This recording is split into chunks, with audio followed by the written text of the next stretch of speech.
Iniimbestigahan na ang posibleng koneksyon ni suspended Bamban-Tarlac Mayor Alice Go sa ilang sangkot sa anomalya sa Pharmaly. Yan ay matapos mapag-alamang nakipagtransaksyon kay Go ang kapatid ni dating Presidential Economic Advisor na si Michael Yang.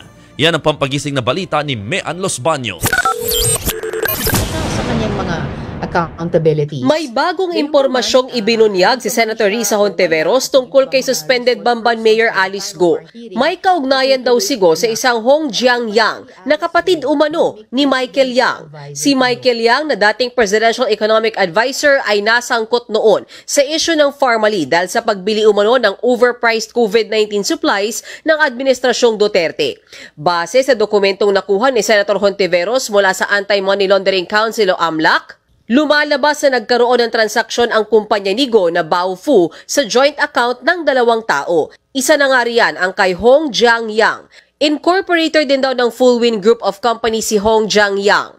Titignan din daw ni Hontiveros kung may koneksyon dito si dating Pangulong Rodrigo Duterte dahil dati niyang economic advisor si Michael Yang. Sabi ko nga, mukhang one big happy Pharmaly pala itong mga Pogo at Pharmaly members. Baka nga itong Pharmaly pala ang farm na kinalakihan ni Alice Go. Kung ma-establish namin na talagang may connection, naging mataas na advisor siya kay Duterte at malapit sa dating presidente, then of course may tatanong din namin kung ano yung posibleng koneksyon ng dating presidente sa Pogos na ito. Pero ayon sa abogado ni Michael Yang na si Attorney Raymond Fortun, wala siyang kilalang Hong Jiang-yang. Una niya na rin iginiit na walang kinalaman sa Pogo ang kanyang kliyente.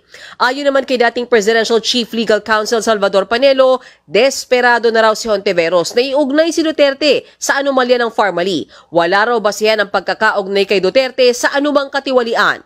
Sa ngayon, hindi pa rin natutunton si Mayor Go na pinaa-aresto ng Senado matapos hindi sumipot sa mga hearing, kaugnay sa operasyon ng mga iligal na Pogo sa kanyang bayan. Wala na siya sa kanilang farm sa Bamban. Kahit ang tatlong kapatid ni Go at kanyang mga magulang na pinaa-aresto rin ng Senado, hindi pa rin nakikita. Pati ang mga sinasabing consultant ng mga Pogo sa Bamban at Porac, Pampanga, hindi rin mahagilap.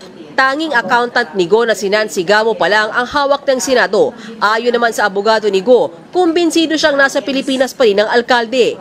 Ako, ang lagi advice ko sa kanya, siyempre alam mo, Mayor, hindi ka pwede magtago habang buhay lang na Mayor ka, di ba? Kung hindi mo haharapin niya, paano yun, di ba? Pero mas lumalala raw ang issue sa mental health ng alkalde dahil sa panggigipit ng ilang opisyal. Imagine mo, pati mga confidential AMLA report lumalabas. Yan, nag-uudyok, lalong lumalala yung kanyang trauma, lalo siyang natatakot. Sa July 29 ang susunod na pagdinig ng komite ng Senado tungkol sa mga iligal na Pogo. Ayon kay Senate President Chis Escudero, kapag hindi pa rin nagpakita si Go, hihingi na nila ang tulong ng National Bureau of Investigation para mahanap ang alkalde.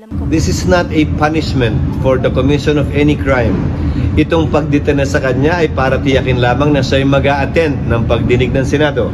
Nagbabalita mula sa Frontline, Mean Los Baños, News 5.